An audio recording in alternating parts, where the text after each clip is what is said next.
مسائل بہشتی زیور حصہ اول صفحہ نمبر 154۔ اذان کے بارے میں مختلف مسائل ہم پڑھ رہے تھے۔ تو پیچھے کچھ مسائل گزرے تھے کہ اذان کہاں کہنی چاہیے، کہاں ضروری ہے، اقامت کہاں پر ضروری ہے، کہاں پر مستحب ہے، سب مسائل گزرے تھے۔ اور اذان کے جواب دینے کے حوالے سے بھی بات آئی تھی۔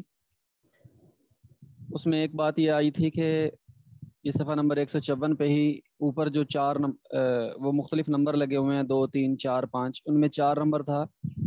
حیض و نفاس کی حالت میں یعنی اذان کا جواب نہیں دینا چاہیے اس وقت، کیونکہ اس وقت قول یا فعل سے جواب دینے کی حالت نہیں۔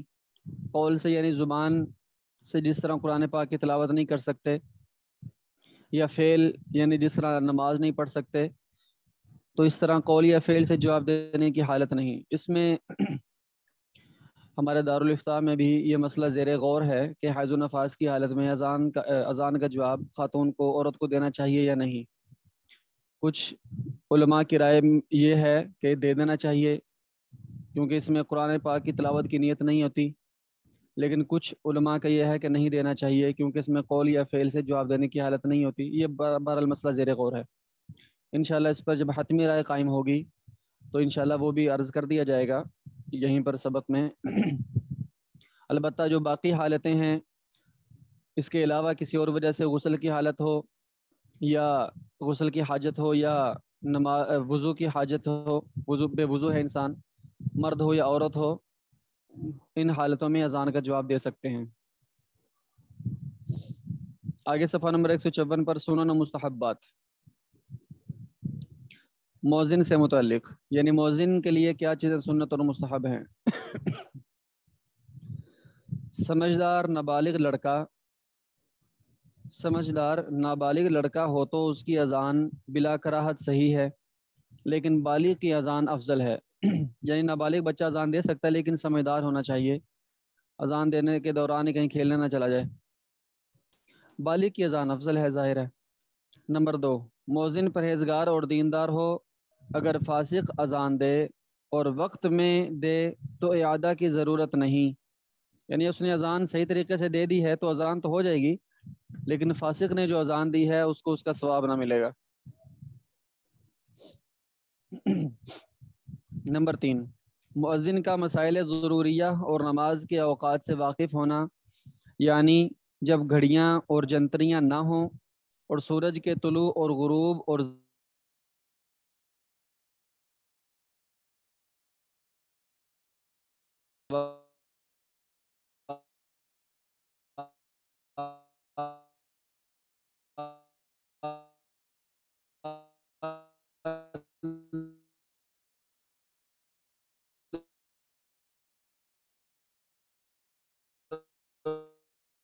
کو نہ ملے گا۔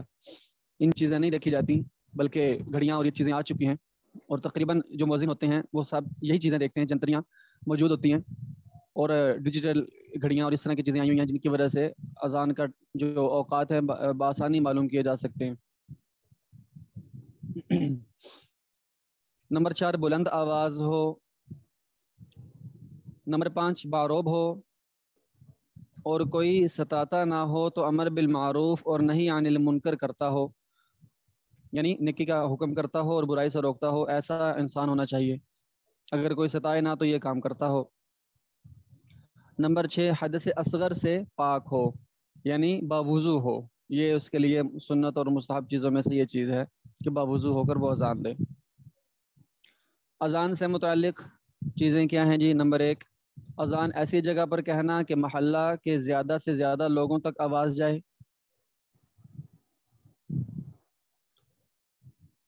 نمبر 2،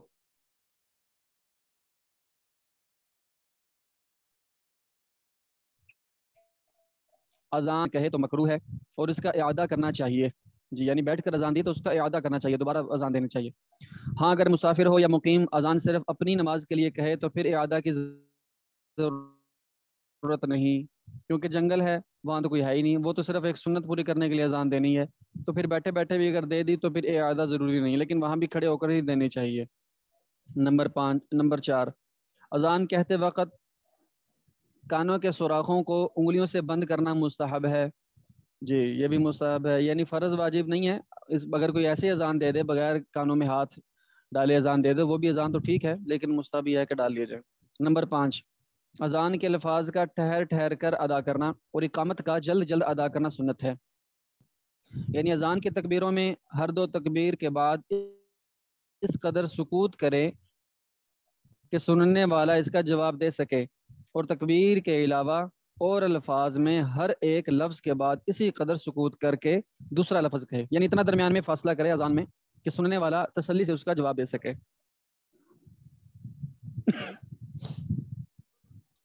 نمبر 6, اذان میں حی علی الصلاۃ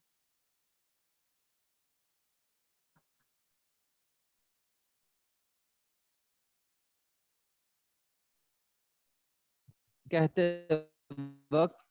دائیں طرف کو منہ پھیرنا اور حی علی الفلاح کو یا کسی اور چیز کی ہو مگر سینہ اور قدم قبلہ سے پھرنے نہ پائے. جی یہ ہے کہ اذان میں ہر اذان میں ہی دائیں طرف اور بائیں طرف حی علیتین میں جو ہے نا وہ منہ پھیرنا سنت ہے. نمبر 7, اذان اور اقامت کا قبلہ رو ہو کر کہنا. بغیر قبلہ رو ہونے کے اذان اور اقامت کہنا مکروہ تنزیہی ہے, یعنی یہ چیز مکروہ ہے. نمبر 8, اذان اور اقامت کے الفاظ کا ترتیب وار کہنا سنت ہے. بغیر ترتیب کے نہیں کہنا چاہیے.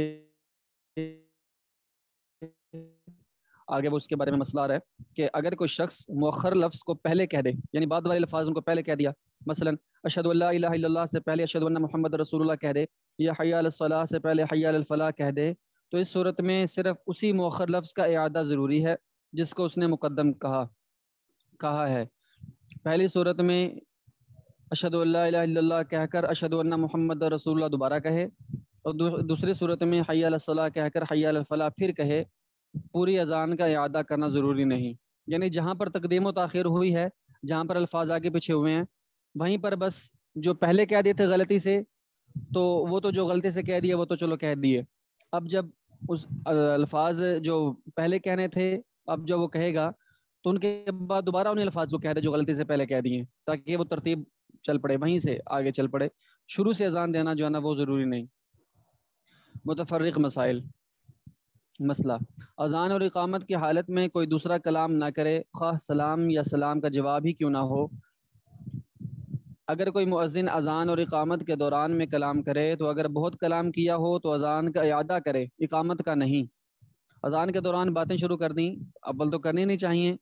تو اگر کر بھی دی تو اگر کوئی ایک دو بات کوئی ضروری کہہ دی ہے تو چلو ٹھیک ہے, لیکن اس کے علاوہ اگر زیادہ گپ شپ کر دی تو اذان دوبارہ کہنی پڑے گی ساری کی ساری. اقامت کا اعادہ نہیں ہے, اقامت کے بعد چونکہ نماز ہو جاتی ہے بس, اب اس کا اعادہ نہیں. مسئلہ, اذان کے الفاظ کو گانے کے طور پر ادا نہ کرے, اور نہ اس طرح کہ کچھ پست آواز سے اور کچھ بلند آواز سے, یعنی کچھ کلمات بالکل ہلکی سی آواز سے کہہ دی اور کچھ جو ہے نا وہ چڑھا دی یکدم سے, کوئی گانے کی طرز کوئی سوچی یا اس کے مطابق اذان کہی, تو یہ مکروہ ہے, یہ نہیں کرنا چاہیے. مسئلہ, اذان میں دوسرے اور چوتھے اور چھٹے اللہ اکبر کی راہ پر جزم یعنی سکون پڑھے اور حرکت نہ دے. اذان میں جو تکبیریں ہیں وہ ٹوٹل 6 ہیں. شروع میں 4 دفعہ اللہ اکبر کہتا ہے, اللہ اکبر اللہ اکبر, پھر دوبارہ کہتا ہے اللہ اکبر اللہ اکبر, اور پھر آخر میں جو لا الہ الا اللہ اس سے پہلے اللہ اکبر لا الہ الا اللہ کہتا ہے. تو 4 مرتبہ شروع میں تکبیر آتی ہے اور 2 مرتبہ آخر میں, تو ٹوٹل 6 مرتبہ تکبیر ہوئی. تو ان 6 تکبیروں میں سے کہتے ہیں کہ دوسری تکبیر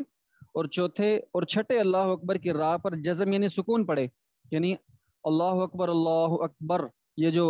دوسرے والا ہے, اسی طرح جو چوتھا ہے اللہ اکبر یہ راہ, آخر میں راہ اس کو ساکن کرنا ہے. اسی طرح جو آخر میں ہے اللہ اکبر یہ بھی جو راہ ہے دوسرے چھٹے والی, اس کو بھی ساکن کرنا ہے. یہ تو ہو گیا, ٹوٹل 6 تھے جن میں سے دوسرے کا, چوتھے کا اور چھٹے کے بارے میں بتا دیا. اب باقی کے بارے میں بتا رہے ہیں. اور پہلے, تیسرے اور 5ویں اللہ اکبر اور اقامت میں ہر اللہ اکبر کی راہ کو بھی سکون پڑے, یعنی وہاں پر بھی سکون پڑھنا چاہیے، یعنی اللہ اکبر یوں، پہلے والا جو اللہ اکبر ہے وہاں پر بھی، جو تیسرے والا ہے وہاں پر بھی، اور جو پانچویں والا ہے وہاں پر بھی اللہ اکبر، یعنی ہر را کو ساکن کرنا چاہیے۔ اور اگر صرف را کو اگلے کلمے کے ساتھ ملا کر پڑھے تو وقف کی نیت کے ساتھ یا را زبر کے ساتھ ملا کر پڑھنا سنت ہے۔ اس را کی پیش کے ساتھ ملانا خلاف سنت ہے، یعنی جو پہلا اللہ اکبر ہے اور تیسرا اللہ اکبر ہے اور پانچواں اللہ اکبر ہے، اس میں اس کو جب دوسرے اللہ اکبر سے ملانا ہے نا تو وہاں پر زبر پڑھ سکتے ہیں، زبر پڑھ لینا چاہیے اگر ملا کر پڑھنا ہے تو اللہ اکبر، یعنی اللہ اکبر، یہ اب اس اللہ اکبر کو دوسرے کے ساتھ ملانا ہے تو درمیان میں جو را آ رہی ہے اس کے زبر کے ساتھ ملا کر پڑھنا چاہیے، اللہ اکبر یوں کر کے، پیش نہیں پڑھنی چاہیے۔ مسئلہ پیش نہیں پڑھنے چاہیے، مطلب یوں نہیں پڑھنا چاہیے اللہ اکبر اللہ اکبر اللہ اکبر اللہ اکبر۔ بعض دفعہ یوں ہوتا ہے کہ لگتا پیش ہے لیکن پڑھنے والا زبر ہی پڑھتا ہے، وہ کس طرح کہ را، یہ عربی میں اس کو پر پڑھتے ہیں، یعنی منہ بھر کر را کو ادا کرنا ہوتا ہے۔ اسی طرح جو لفظ اللہ ہے اس کو بھی جب ادا کرتے ہیں تو پر پڑھتے ہیں، جب اس سے پہلے اوپر کی حرکتیں یعنی زبر یا پیش ہوں۔ تو جب را خود بھی پر ہے یعنی موٹا پڑھا جاتا ہے، اور اس کے بعد لفظ اللہ ہے وہ بھی پر ہے یعنی اس کو بھی منہ بھر کر ادا کیا جاتا ہے، جب دونوں کو منہ بھر کر ادا کیا جاتا ہے نا تو سننے والا یوں سمجھتا ہے کہ یوں پڑھ دیتے ہیں اللہ اکبر اللہ اکبر اللہ اکبر اللہ اکبر، را کو بھی موٹا منہ بھر کے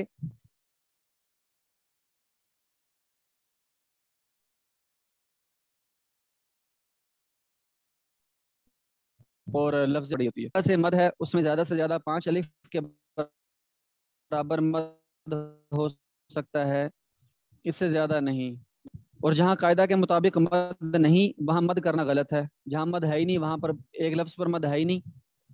اس کو کھینچنا بلا وجہ وہ درست نہیں ہے۔ مسئلہ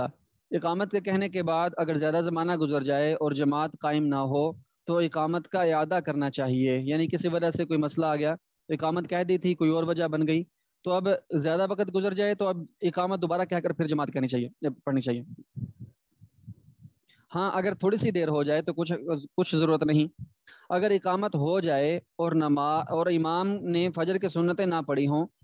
اور وہ پڑھنے میں مشغول ہو جائے تو یہ زمانہ زیادہ فصل نہ سمجھا جائے گا، یعنی زیادہ فاصلہ نہ سمجھا جائے گا اور اقامت کا اعادہ نہ کیا جائے گا، کیونکہ امام کو یہ گنجائش ہے کہ وہ سنتیں ادا کر نماز پڑھائے، اس میں اس کو زیادہ فصل شمار نہیں کیا جائے گا، اقامت کے بعد بھی سنتے پڑھے پھر بھی وہ پڑھ سکتا ہے۔ مسئلہ خوش ہو جائے یا اس کی آواز بند ہو جائے یا بھول جائے اور کوئی بتلانے والا نہ ہو، یا اس کو حدث ہو جائے اور وہ اس کو دور کرنے کے لیے چلا جائے تو اذان کا نئے سرے سے اعادہ کرنا سنت موقدہ ہے، یعنی یہ سنت موقدہ ہے، وہیں سے اگر کرے گا تو اس میں جو اس نے فاصلہ کیا ہے چھوڑا ہے اس کو وجہ سے گناہ ہو جائے گا۔ مسئلہ اگر کسی کو اذان یا اقامت کہنے کی حالت میں حدث اصغر ہو جائے تو بہتر یہ ہے کہ اذان یا اقامت پوری کر کے اس حدث کو دور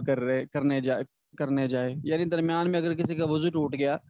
تو اب یہ نہیں کہ وہیں سے چھوڑ کر جا کے وضو کرنے چلا جائے، نہیں، وہ اذان کو پورا کر لے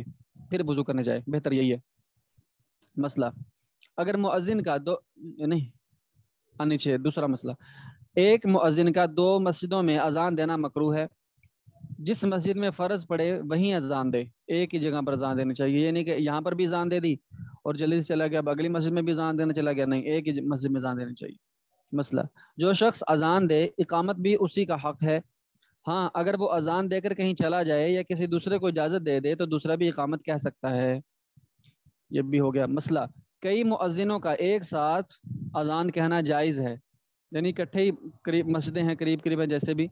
اب ایک اذان کہہ رہا دوسرا اس کا انتظار کرے تو ضروری نہیں ہے، اکٹھے بھی اذانیں کہہ سکتے ہیں۔ مسئلہ مؤذن کو چاہیے کہ اقامت جس جگہ کہنا شروع کرے وہیں ختم کرے، ایک ہی جگہ کہہ کر جو ہے نا اقامت کہے کھڑے ہو کر۔ مسئلہ اذان اور اقامت کے لیے نیت شرط نہیں، ہاں ثواب بغیر نیت کے نہیں ملتا، اور نیت یہ ہے کہ دل میں یہ ارادہ کرے کہ میں یہ اذان محض اللہ تعالیٰ کی رضا کے لیے کہتا ہوں اور کچھ مقصود نہیں۔ جی نیت کے ساتھ اذان دینی چاہیے، پھر ثواب ملے گا، وگرنہ ثواب نہیں ملے گا۔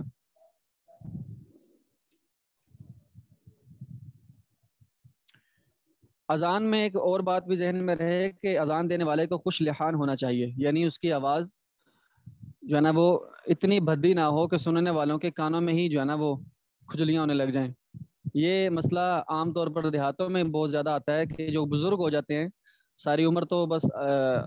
علمان والحفیظ، جب رہ جاتے ہیں اور کاموں سے تو پھر مسجد کا وہ جو ہے نا وہ پکڑ لیتے ہیں راستہ، وہاں جا کر پھر مؤذن بھی خود ہی ہیں، اقامت بھی خود ہی کہتے ہیں، اور جو بیچارے وہاں پر خادمین ہوتے ہیں ان پر روب چلاتے ہیں، گھر میں تو کوئی سنتا نہیں اور ان پر جا کر روب چلانا شروع کر دیتے ہیں، کیونکہ انہوں نے تو پھر بادب طریقے سے حضرت جی، بابا جی، بزرگ کہنا ہوتا ہے۔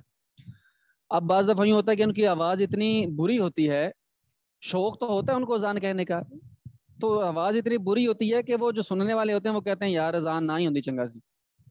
تو ایسے بندے کو سمجھا کر پیار محبت سے کہنا چاہیے بابا جی، بزرگوں، یا کوئی اور جوان ہی ہو، مطلب بزرگ سے مقصد یہ نہیں ہے کہ صرف ہر بابا کی یہی ہوگا، کوئی بھی اگر ایسی آواز ہے جو خوبصورت نہیں ہے اور سننے والوں کو پریشانی ہو رہی ہے، اس کو سمجھانا چاہیے۔ امام کی ذمہ داری ہے، مؤذن کی، دوسرے لوگوں کی ذمہ داری ہے کہ اس کو سمجھائیں کہ بھائی تو اذان نہ دیا کر۔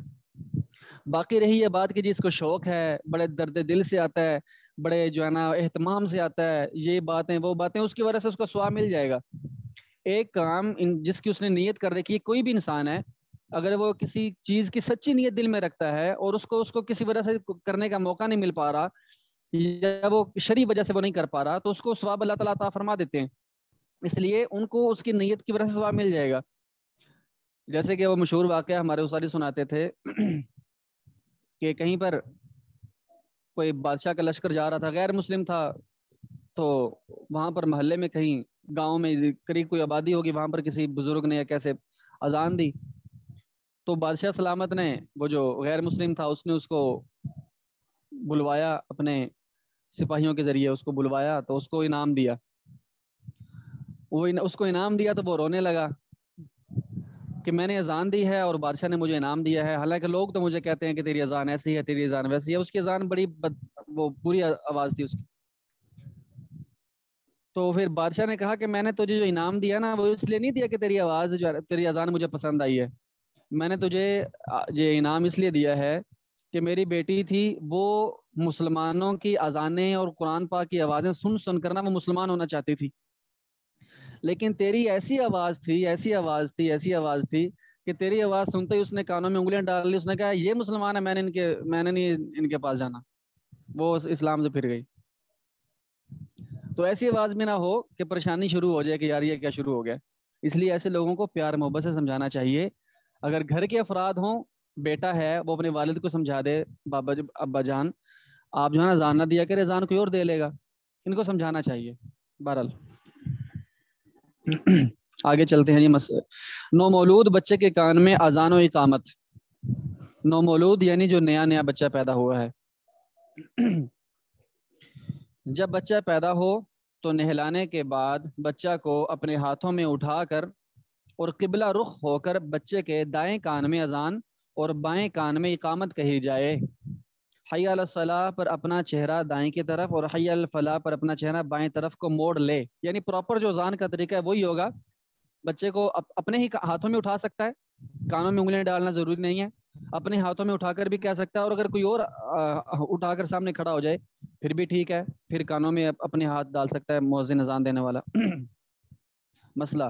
بعض اوقات کسی وجہ سے نو مولود کو جلدی نہیں نہلاتے،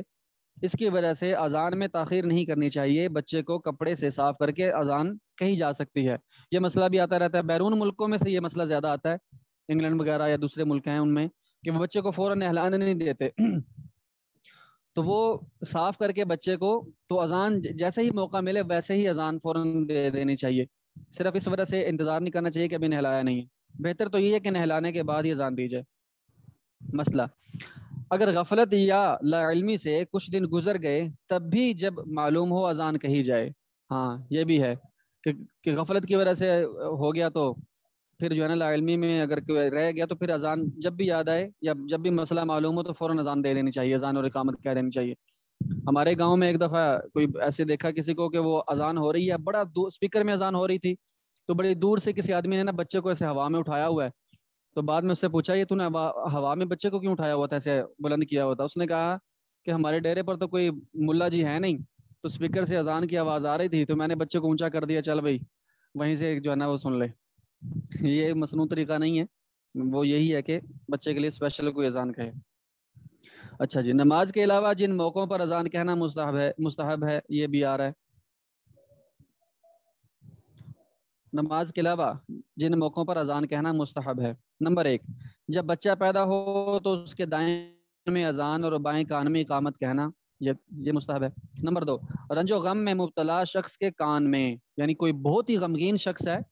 اور اس کی حالت ابتر ہوتی جا رہی ہے تو اس کے کان میں اذان کہنا، اس سے سکون ملے گا۔ نمبر 3، مرگی کے مریض کے کان میں اذان، یہ بھی مستحب ہے، کہہ سکتے ہیں۔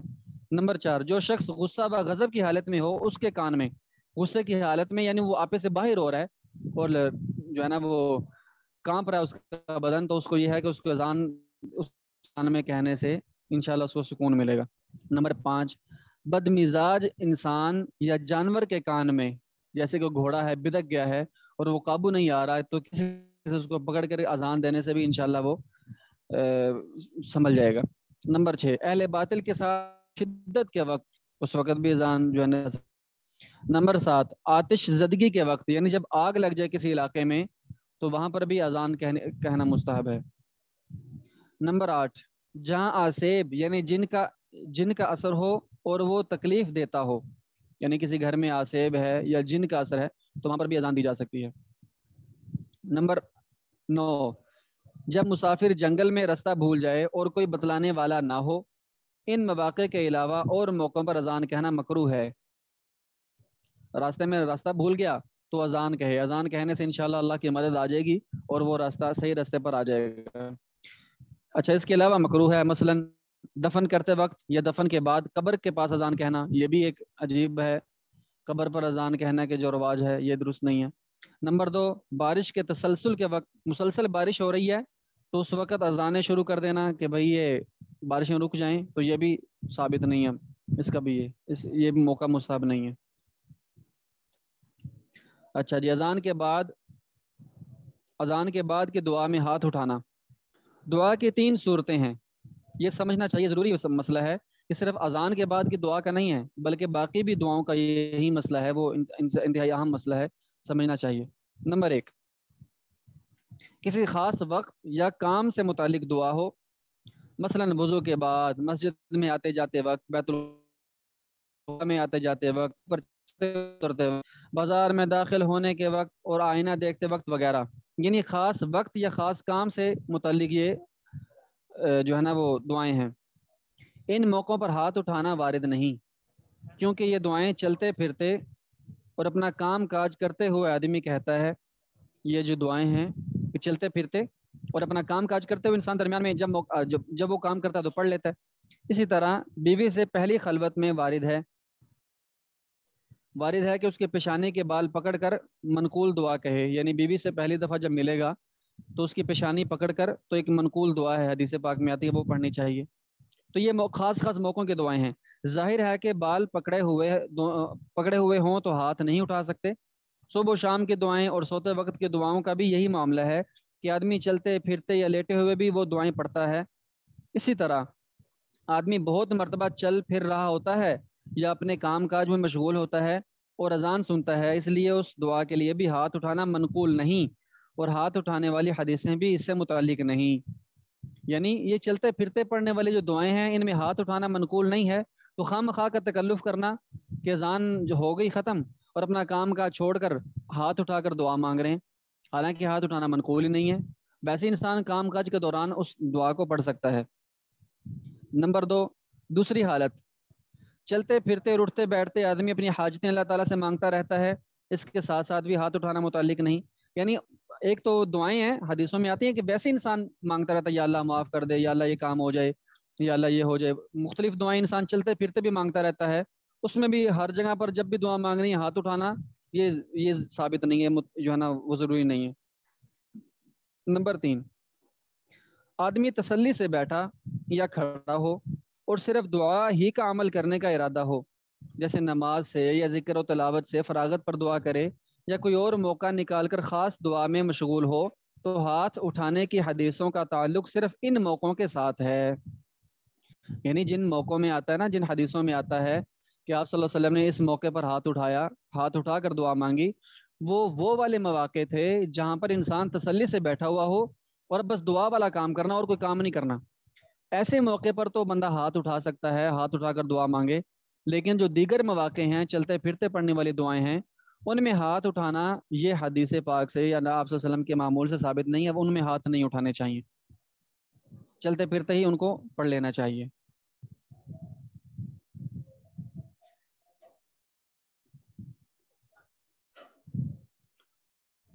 یہاں سے انشاءاللہ کل پڑھیں گے۔